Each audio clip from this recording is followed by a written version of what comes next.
ಭಕ್ತಿಯು ಮನೆ ಮನಗಳಲ್ಲಿ ಮುಕ್ತಿಯ ಕೆನೆ ನೆನಹಿನಲ್ಲಿ ಓಂಕಾರವು ಕೋಟೆ ಕಟ್ಟೆ ಬೆಟ್ಟಗಳು ಧ್ಯಾನದಲ್ಲಿ ಸಿದ್ಧ ಪುರುಷ ಗವಿ ಸಿದ್ಧನೆ ಇಷ್ಟ ಪ್ರಾಣ ಭಾವದಲ್ಲಿ ಯಾತ್ರೋತ್ಸವ ನಮ್ಮ ಜಾತ್ರೋತ್ಸವ ಜಾತ್ರೋತ್ಸವ ನಮ್ಮ ಆತ್ಮೋತ್ಸವ.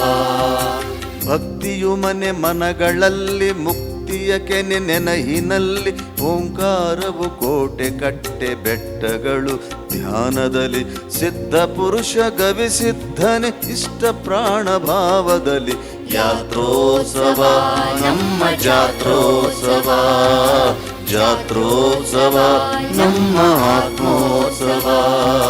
ಅರಿವಿನ ಜಾತ್ರೆ, ಆನಂದದ ಯಾತ್ರೆ. ದಕ್ಷಿಣ ಭಾರತದ ಕುಂಭಮೇಳವೆಂದು ಪ್ರಸಿದ್ಧಿಯಾದ ಕೊಪ್ಪಳದ ಶ್ರೀ ಗವಿಸಿದ್ದೇಶ್ವರರ ಮಹಾರಥೋತ್ಸವ ಜನವರಿ 15, 16, 17ರಂದು ಜರುಗಲಿದ್ದು, ಈ ಭಕ್ತಿಯ ನಿತ್ಯೋತ್ಸವವನ್ನು ಆಚರಿಸೋಣ, ಆನಂದಿಸೋಣ, ಆರಾಧಿಸೋಣ. ಅಜ್ಜನ ಜಾತ್ರೆಗೆ ಬನ್ನಿ.